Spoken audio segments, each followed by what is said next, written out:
हर महादेव दोस्तों, आप सभी लोग जानते हैं कि 2 दिसंबर 2024 यानी सोमवार को पड़ रही है मार्गशीर्ष महीने की प्रतिपदा तिथि। और दोस्तों, ये वो प्रतिपदा तिथि है जो मार्गशीर्ष महीने में पड़ने वाली सबसे बड़ी तिथि है, क्योंकि यह सोमवार के दिन पड़ रही है और इसका बहुत ही बड़ा और विशेष महत्व होता है। पूज्य गुरुजी ने कहा है कि अगर कभी भी मौका लग जाए और मार्गशीर्ष महीने की प्रतिपदा तिथि सोमवार को पड़ जाए तो आप लोगों को 108 चावल के दाने का उपाय तो अवश्य ही करना चाहिए। इन दोनों का संयोग बहुत ही कम आता है। इसी के साथ में गुरुजी ने अपनी शिव पुराण कथा में बताया है कि इस दिन आपको 108 चावल दाने का उपाय तो आपको अवश्य ही करना चाहिए, क्योंकि ऐसा दिन पूरे साल में सिर्फ एक ही बार आता है। और दोस्तों, आप सभी लोग जानते हो कि सोमवार का अगर सबसे बड़ा कोई उपाय है तो वो 108 चावल के दाने वाला उपाय है। तो दोस्तों, इस सोमवार के दिन आप लोगों को इस 108 चावल के दाने वाले उपाय को जरूर करना है। बहुत सारे लोग होंगे जिन लोगों ने इस उपाय को ना किया हो, मतलब पूरा साल निकल गया, उन्होंने किसी भी दिन इस 108 चावल के दाने वाले उपाय को ना किया हो। पर दोस्तों, आपके पास एक आखिरी मौका बचा हुआ है जो कि 2 दिसंबर के दिन है। तो इस दिन आप लोगों को इस वाले उपाय को जरूर कर लेना है। भले ही आपने पूरे महीने भर इस उपाय को ना किया हो, पर अगर आपने इस मार्गशीर्ष महीने के सोमवार के दिन अगर इस वाले उपाय को कर लिया तो आपको इस उपाय को करने का वो फल मिलेगा जिसकी आपने कभी कल्पना भी नहीं करी होगी।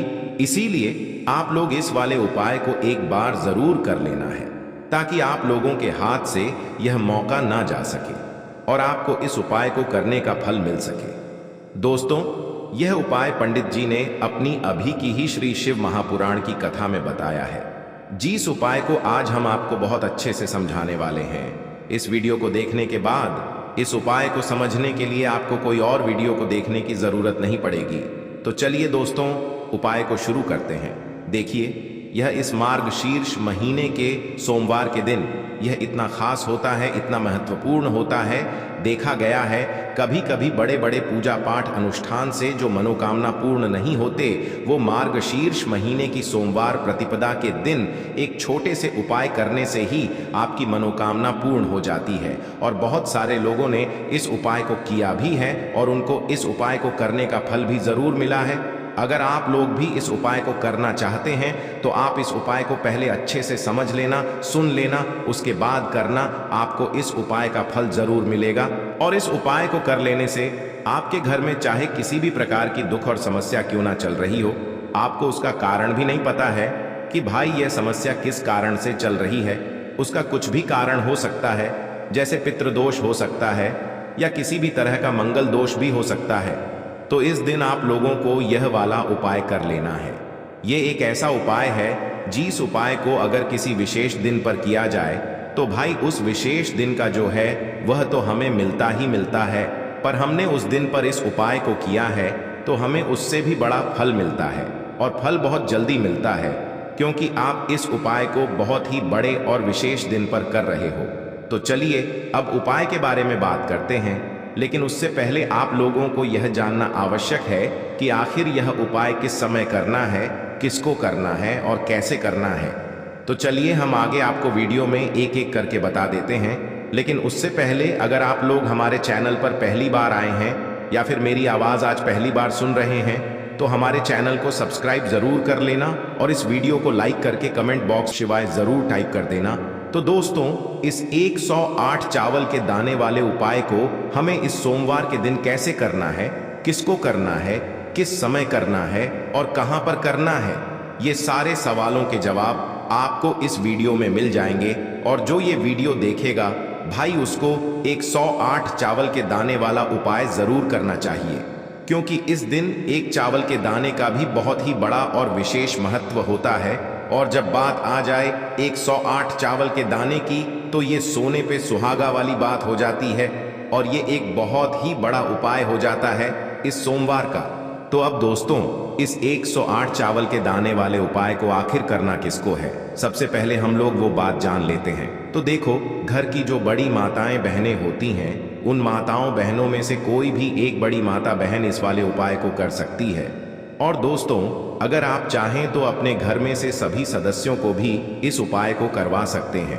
अगर किसी व्यक्ति की खुद की कोई मनोकामना है, खुद की कोई दुख और परेशानी है जो कि वह अपने लिए ही करना चाहता है, इस वाले उपाय को तो वह खुद अपने लिए भी कर सकता है। बाकी अगर कोई घर में से ऐसा है जो कि अपने पूरे घर परिवार की सुख और शांति के लिए ये वाला उपाय करना चाहता है, तो भाई वह भी कर सकता है, उसमें भी कोई दिक्कत वाली बात नहीं है।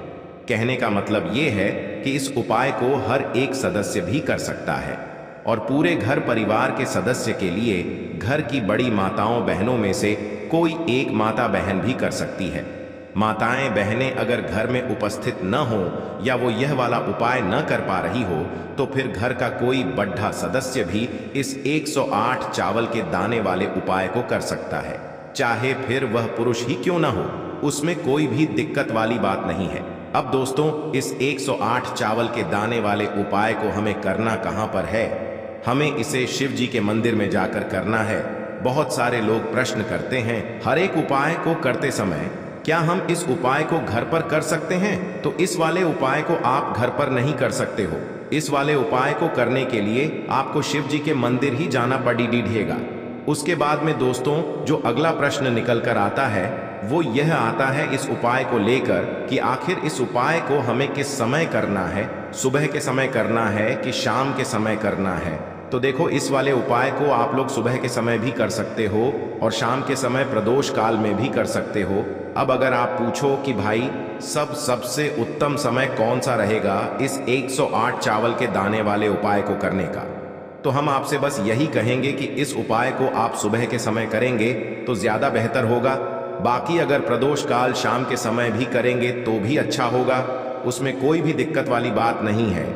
तो अब दोस्तों, जो अगली सबसे बड़ी और महत्वपूर्ण बात आती है वो यह आती है कि सुबह अगर हम उपाय को करेंगे तो हमें कितने बजे से लेकर कितने बजे तक के बीच में करना है, और शाम के समय प्रदोष काल में करेंगे तो हमें कितने बजे से लेकर कितने बजे के बीच में करना है।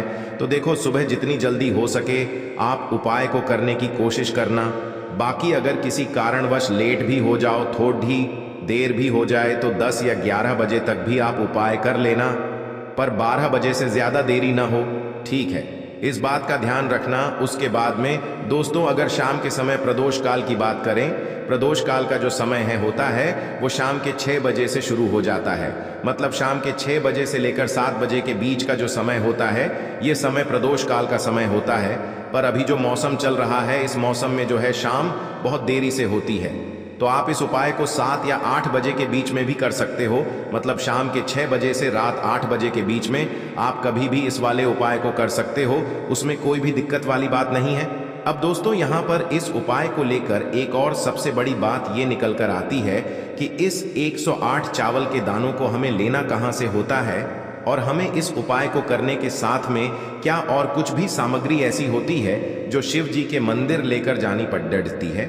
तो देखो, यहाँ पर हम आपको बता दें, सबसे पहले आप लोग यह जान लो कि यह जो 108 चावल के दाने वाला उपाय है, सिर्फ और सिर्फ आप उपाय की सामग्री लेकर कभी भी शिव जी के मंदिर मत जाना, क्योंकि हमें भगवान के सामने यह नहीं दर्शाना है कि अगर हम भगवान शिव जी के मंदिर आए हैं तो अपने फायदे के लिए आए हैं। तो इसलिए जो भी पूजन सामग्री है, उपाय सामग्री है, 108 चावल के दाने, इसके साथ में आपको पूजन सामग्री भी जरूर लेकर जाना है। देखो, अगर सुबह के समय उपाय कर रहे हो तो सीधी सी बात है, 1 लोटा जल तो आप लेकर जाओगे ही जाओगे। वही 1 लोटा जल अगर मिट्टी का जल हो तो बहुत अच्छा रहेगा। मिट्टी का जल कैसे बनाया जाता है, इसके लिए हमने पहले से बहुत सारी वीडियोस बना दी है। आपके पास इस दिन एक आखिरी मौका रहेगा मिट्टी का जल शिव जी पर चढ़ाने का और उपाय को करने का, बहुत बड़ा आपको इस दिन फल मिलेगा। तो इसलिए इस दिन हो सके तो भाई मिट्टी का जल चढ़ाना तो अपने साथ में कम से कम 1 लोटा जल तो आपको लेकर जाना ही जाना है।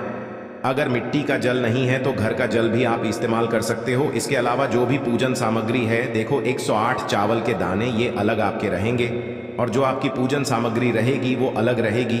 पूजन सामग्री में आप जो भी चीज़ लेकर जाना चाहे वो लेकर जा सकते हैं, उसमें कोई भी दिक्कत वाली बात नहीं है।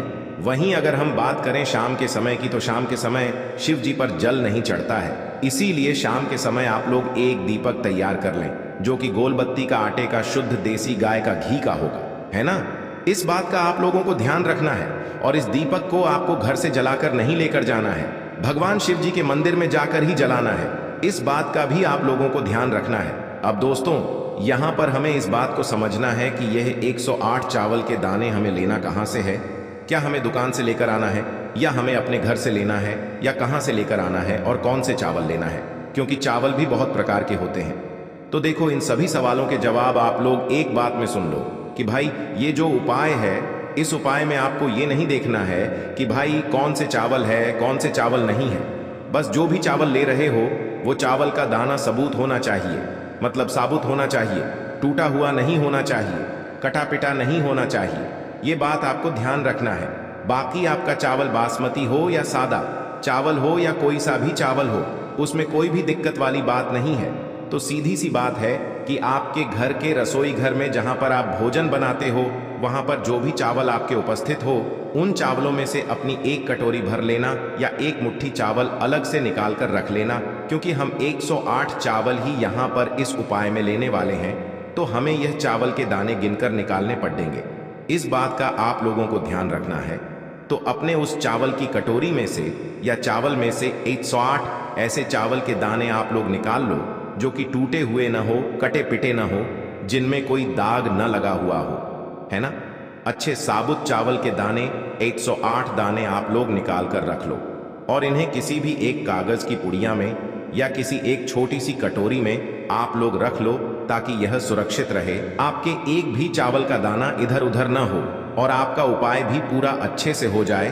तो भाई जैसे ही आपका उपाय की जो सामग्री है 108 चावल के दाने ये तैयार हो जाते हैं, उसके बाद मैं आपको जो भी अपनी पूजन सामग्री है, सुबह के समय कर रहे हो तो एक लोटा जल या पूजन सामग्री जो लेकर जाना चाहो उसकी भी तैयारी कर लेना, और शाम के समय जा रहे हो तो भाई अपना जो दीपक है उसे तैयार कर लेना, ठीक है। और उपाय को करते समय शुद्धता का विशेष रूप से ध्यान रखना, ठीक है। सुबह सुबह स्नान करने के बाद ही उपाय को करने की आप लोग तैयारी करना। उसके बाद अगर शाम के समय की बात करें तो शाम के समय आपको स्नान करने की जरूरत नहीं है, पर शुद्धता का ध्यान रखना है। आपको स्नान तो नहीं करेंगे, आप हाथ मुंह धोकर भी इस वाले उपाय को शाम के समय प्रदोष काल में कर सकते हैं।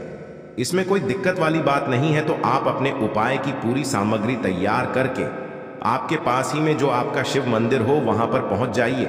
सबसे पहले शिव मंदिर में जाकर आप लोगों को उपाय नहीं करना है, पहले भगवान के दर्शन करना है, भगवान से आशीर्वाद प्राप्त करना है। फिर शिव जी की शिवलिंग के पास में आना है। शिवलिंग के पास में आने के बाद आप जो पूजन सामग्री लेकर आए हुए हैं, जैसे कि सुबह गए हुए होंगे तो एक लोटा जल और जो भी पूजन सामग्री लेकर आए हैं आप उनसे भगवान शिव जी की पूजन कीजिए। सबसे पहले तो एक लोटा जल ही चढ़ेगा, उसके बाद में आपकी पूजन सामग्री चढ़ेगी। उसके बाद में अगर दोस्तों शाम के समय अगर आप इस उपाय को कर रहे हो तो अपने साथ में कम से कम एक जो दीपक है गोल बाती का जो आप अपने साथ में लेकर गए हो, उस दीपक को मंदिर में जाकर अपनी माचिस से जलाना है और उस दीपक को शिवलिंग के पास में रखना है, ठीक है। इस दीपक को रखने के बाद ही आप लोगों को अपना ये वाला उपाय शुरू करना है। और दीपक को ज्यादा पास में मत रखना, वैसे भी गर्मी पड़ रही है, भगवान शिव जी को आंच नहीं लगनी चाहिए, है ना। तो भाई जैसे ही आपकी पूजा अर्चना हो जाती है आप भगवान शिव जी को प्रसन्न कर लेते हैं। उसके बाद में शिवलिंग के पास ही में आप कहीं पर बैठ जाइए, सामने या आसपास जिस जगह पर आपको बैठना हो वहां पर बैठ जाइए और अपने वह 108 चावल के दाने अपने सामने निकाल कर रख लीजिए, क्योंकि अब यहाँ पर उपाय को यहाँ पर करने की आपको तैयारी करना है। और इस तरीके से जब आप उपाय करेंगे, पूजन सामग्री करने के बाद, पूजन अर्चना करने के बाद, तो आपको उपाय का फल बहुत जल्दी और बहुत बढ़ा होकर मिलेगा। तो अपने 108 चावल के दाने अपने सामने निकाल कर रख लेना। और यह जो उपाय है यह आपकी सीधे हाथ की हथेली से होगा, इसलिए इस बात का भी विशेष रूप से ध्यान रखना है। तो सीधे हाथ की हथेली का प्रयोग करके ही आप लोग अपना इस वाले उपाय को करना। अपने सामने जो भी आपकी कागज की पुड्डियां है उसको खोल कर रख लो, या कटोरी है तो भाई उसे अपने सामने रख लो और अपने वह 108 चावल के दाने निकाल लो, ठीक है। उसके बाद में दोस्तों अब आपको क्या करना है कि शिवलिंग आपके सामने होगी, तो आपने वह 108 चावल के दाने एक एक करके आपको शिव जी के शिवलिंग के ऊपर चढ़ाना है। कहाँ पर चढ़ाना है? शिवलिंग के ऊपर चढ़ाना है, और कहीं पर भी नहीं चढ़ाना है, आपको अपने हथेली से तो शिवलिंग के ऊपर चढ़ाना है। भले ही फिर वो अपने आप जलाधारी पर गिर जाए, या मतलब वहीं पर गिर जाए, उसमें कोई दिक्कत वाली बात नहीं है, पर आप चढ़ाओ शिवलिंग के ऊपर ही।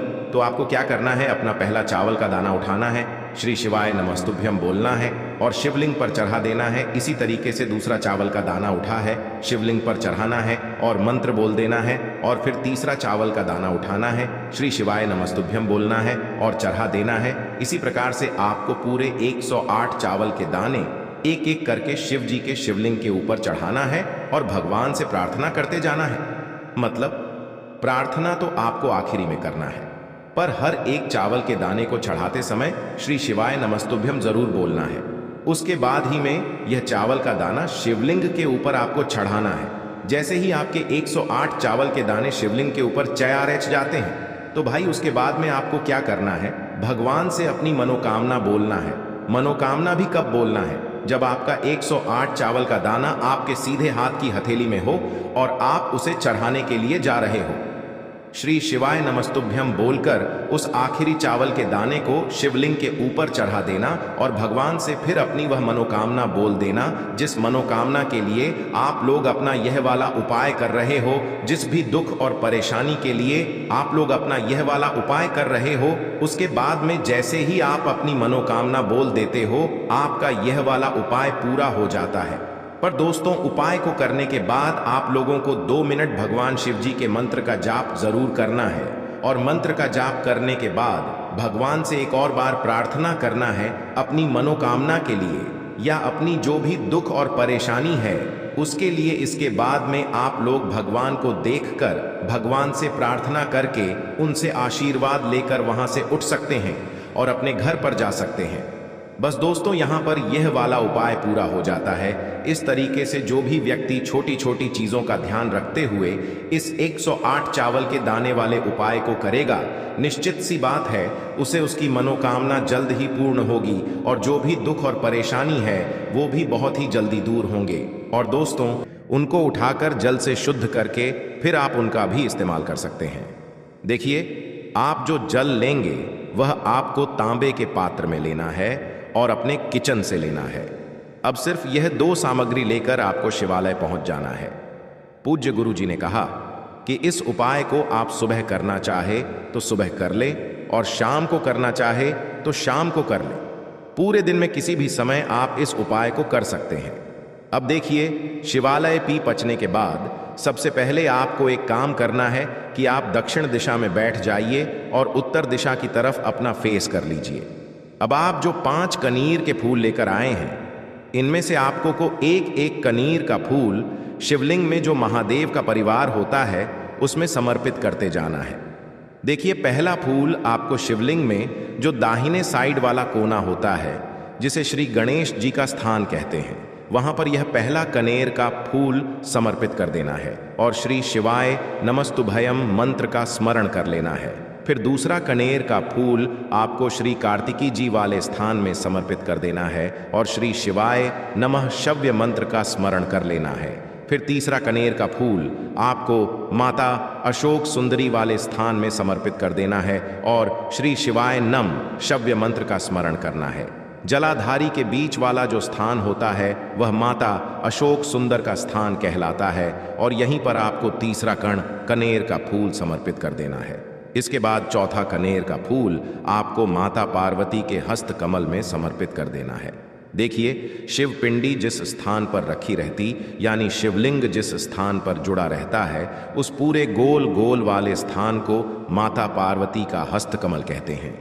और चौथा कनेर का फूल आपको यहीं पर समर्पित करना है तथा श्री शिवाय नमोस्तु मंत्र का स्मरण कर लेना है। इसके बाद आपको 5वां कनेर का फूल शिवलिंग के ऊपर समर्पित कर देना तथा महादेव से अपनी मनोकामना बोल देनी है। देखिए, यह उपाय उन लोगों को करना है जिनकी कोई विशेष मनोकामना है जो अभी तक परिपूर्ण ही नहीं हो पा रही है। बहुत सारे उपाय कर चुके हैं, बहुत सारे टोटके कर चुके हैं, बहुत सारे प्रयास कर लिए हैं, लेकिन उनकी मनोकामना परिपूर्ण नहीं हो पा रही है। तो पूज्य गुरुजी ने कहा कि ऐसे लोगों को यह विशेष उपाय सोमवार के दिन जरूर करना चाहिए। 5वां फूल समर्पण करते हुए, यानी शिवलिंग के ऊपर रखते हुए आपको अपनी मनोकामना बोल देनी है और यह फूल शिवलिंग के ऊपर समर्पित कर देना है। अब इसके बाद आप जो एक लोटा जल लेकर आए उसको पहले श्री गणेश जी वाले स्थान में थोड़ा सा समर्पित कर दीजिए और श्री शिवाय नम सव्य मंत्र का स्मरण कर लीजिए। फिर थोड़ा सा जल आप श्री कार्तिकेय जी वाले स्थान में समर्पित कर दी और श्री शिवाय नमस्तु मंत्र का स्मरण कर लीजिए। फिर तो थोड़ा सा जल आप माता अशोक सुंदरी वाले स्थान में सम्मित कर दीजिए और श्री शिवाय नम सव्य मंत्र का स्मरण कर लीजिए। फिर थोड़ा सा जल आप माता पार्वती के हस्त कमल में समर्पित कर दीजिए और श्री शिवाय नमस्तुभ्यम मंत्र का स्मरण कर लीजिए। इसके बाद बचा हुआ पूरा जल आप शिवलिंग के ऊपर लगातार समर्पित करते जाइए तथा शिव महापुराण के मूल मंत्र श्री शिवाय मस्तु भयम का कम से कम 11 बार स्मरण कर ली। शिवलिंग के ऊपर जल समर्पित करते हुए आपको कम से कम 11 बार श्री शिवाय नमस्तु भयम मंत्र का स्मरण करना है। पूज्य गुरु जी ने कहा कि जो भी व्यक्ति इस 4 नवंबर पहला सोमवार के दिन इस उपाय को कर लेता है तो उसकी मनोकामना महादेव की कृपा से बहुत ही जल्द परिपूर्ण हो जाती है। तो दोस्तों, इस विशेष उपाय को आप जरूर करिएगा। अब जानते हैं पूज्य गुरु जी द्वारा बताए गए दूसरे खास उपाय के बारे में। यह उपाय भी आपके लिए बहुत ही खास होने वाला है तथा आपकी सारी समस्याओं को समाप्त करने वाला है। देखिए, इस उपाय के लिए आपको सबसे पहले एक लोटा जल ले लेना है। तांबे के पात्र में आपको अपने किचन से जल ले लेना है। इसी के साथ आपको ले लेना है एक चावल का दाना। चावल का दाना कहीं से टूटा हुआ नहीं होना चाहिए, खंडित नहीं होना चाहिए। फिर इसी के साथ आपको ले लेना है एक सफेद रंग का फूल। यह सफेद रंग का फूल महादेव को अत्यधिक प्रिय होता है और यही आपके सारे कार्यों को सफल करेगा, आपके सारे मनोरथ को पूरा करेगा। इसलिए आपको एक सफेद रंग का फूल ले लेना है और सबसे आखिर में आपको ले लेना है एक बेलपत्र। अब यह सारी सामग्री लेकर आपको पहुंच जाना है शिवालय। देखिए, इस उपाय को भी अगर आप शाम को करें तो आपके लिए बहुत ही विशेष होगा, क्योंकि शाम को प्रदोष काल के समय साक्षात महादेव शिवलिंग में वास करते हैं। तो अगर आप शाम को प्रदोष काल के समय में करेंगे तो आपके लिए सर्वोत्तम होगा। लेकिन बहुत से ऐसे शिवालय होते हैं जिनमें शाम के समय में जल समर्पित नहीं करने दिया जाता है, तो ऐसी स्थिति में फिर आप पूरे दिन में किसी भी समय कर सकते हैं। अब देखिए, शिवालय पहुंचने के बाद आपको यह सामग्री एक एक करके शिवलिंग के ऊपर समर्पित करते जाना है। सबसे पहले आप एक चावल का दाना शिवलिंग के ऊपर समर्पित करिए। श्री शिवा नमस्तु भयम मंत्र का स्मरण करिए। फिर आप जो एक सफेद रंग का फूल लेकर आए हैं उसको शिवलिंग के ऊपर समर्पित करिए और श्री शिवाय नमस्तु भयम मंत्र का स्मरण करिए। फिर इसके बाद आप जो एक बेलपत्र लेकर आए हैं उसको भी शिवलिंग के ऊपर समर्पित कर दीजिए और श्री शिवाय नमस्ते मंत्र का स्मरण करते हुए आपके जीवन का जो भी कार्य बन नहीं रहा है, आप अपना कोई कार्य सफल करना चाहते हैं। मान लीजिए आप नौकरी के लिए बहुत सालों से प्रयास कर रहे हैं लेकिन आपकी नौकरी नहीं लग पा रही है, या फिर आप अपने व्यापार को बढ़ाने के लिए बहुत प्रयास करते हैं, बहुत मेहनत करते हैं, लेकिन आपको व्यापार में लगातार घाटा हो रहा है, या फिर आप अपना मकान लेना चाहते हैं, जमीन लेना चाहते हैं, या फिर अपना कोई भी कार्य आप सफल करना चाहते हैं और उस कार्य में आपको सफलता नहीं मिल पा रही है, तो गुरु जी ने कहा कि आपको उस कार्य की सफलता के लिए महादेव से प्रार्थना कर लेनी है। और फिर उसके बाद सबसे आखिर में आप जो यह एक लोटा जल लेकर आए हैं इसको धीरे धीरे शिवलिंग के ऊपर समर्पित करते जाइए तथा लगातार शिव महापुराण के मूल मंत्र श्री शिवाय नमस्तु भयम का स्मरण करते जाइए। पूज्य गुरु जी ने कहा कि यह उपाय आपके जीवन में सोई हुई किस्मत को चमका देता है, आपके सारे दुर्भाग्य को समाप्त कर देता है। अब जानते हैं पूज्य गुरु जी द्वारा बताए गए तीसरे खास उपाय के बारे में। यह उपाय आपके जीवन में धन धान्य की वृद्धि करने के लिए है। इस उपाय के लिए आपको सिर्फ एक दीपक ले लेना है। दीपक आप चाहे तो मिट्टी का ले लें या फिर आप अपने घर पर शुद्ध आटा मारकर उसका भी दीपक तैयार कर सकते हैं। इस दीपक में आपको शुद्ध देसी घी का प्रयोग करना है और साथ साथ लंबी रुई की बत्ती का प्रयोग करना है। लंबी रुई की बत्ती का प्रयोग हम लोग अपने जीवन में धन धान्य की वृद्धि के लिए करते हैं, अपने जीवन में व्यापार को बढ़ाने के लिए करते हैं तथा अपने वंश को बढ़ाने के लिए करते हैं। इसी के साथ आपको थोड़े से चावल के दाने ले लेने हैं और यह सारी सामग्री लेकर आपको पहुंच जाना है किसी भी बेलपत्र के वृक्ष के नीचे। अब देखिए, बेलपत्र के वृक्ष के नीचे पहुंचकर आपको सबसे पहले यह चावल के दाने वहीं पर थोड़े से डाल देने हैं और फिर इन्हीं चावल के दानों के ऊपर आपको यह दीपक रख लेना है और इस दीपक की बत्ती का मुख आपको उत्तर दिशा की तरफ रखते हुए इस दीपक को आप प्रज्वलित कर लेंगे। दीपक प्रज्वलित करने के बाद आपको कम से कम 11 बार या 21 बार या 51 बार या 108 बार श्री शिवाय नमस्तुभ्यम का स्मरण कर लेना है तथा महादेव से और माता पार्वती से प्रार्थना कर लेनी कि मेरे जीवन में जो धन की समस्या चल रही है, मेरे जीवन में जो दुर्भाग्य बना हुआ, धन की वजह से मैं अपना कोई कार्य नहीं कर पा रहा हूं, धन की वजह से जो भी आपके जीवन में समस्या चल रही है उसको दूर करने की महादेव से और माता पार्वती से प्रार्थना करते हुए फिर आप वापस अपने घर आ जाइए। गुरु जी अपनी महापुराण की कथा में बता चुके हैं कि जो भी व्यक्ति सोमवार के सोमवार इस दीपक को प्रज्वलित करना प्रारंभ कर देता है तो सिर्फ 3 या 4 सोमवार ही इस उपाय को करने के बाद उसके जीवन में कहीं ना कहीं से धन धान्य की प्राप्ति जरूर होती है और उसकी सारी आर्थिक समस्याओं का अंत होता है। तो दोस्तों, इसीलिए इस उपाय को बताया है ताकि सनातन धर्म के यह प्रयोग, यह उपाय सभी जगह फैल सके। इस वीडियो को आप ज्यादा से ज्यादा लोगों तक शेयर कीजिए ताकि उन सभी को इसका पूरा फल प्राप्त हो सके। और अगर आपको ये वीडियो पसंद आई है तो वीडियो को लाइक कर दें। चैनल पर नए हैं तो चैनल को सब्सक्राइब जरूर करें ताकि सभी वीडियो आपको मिलती रहेंगी। हर हर महादेव।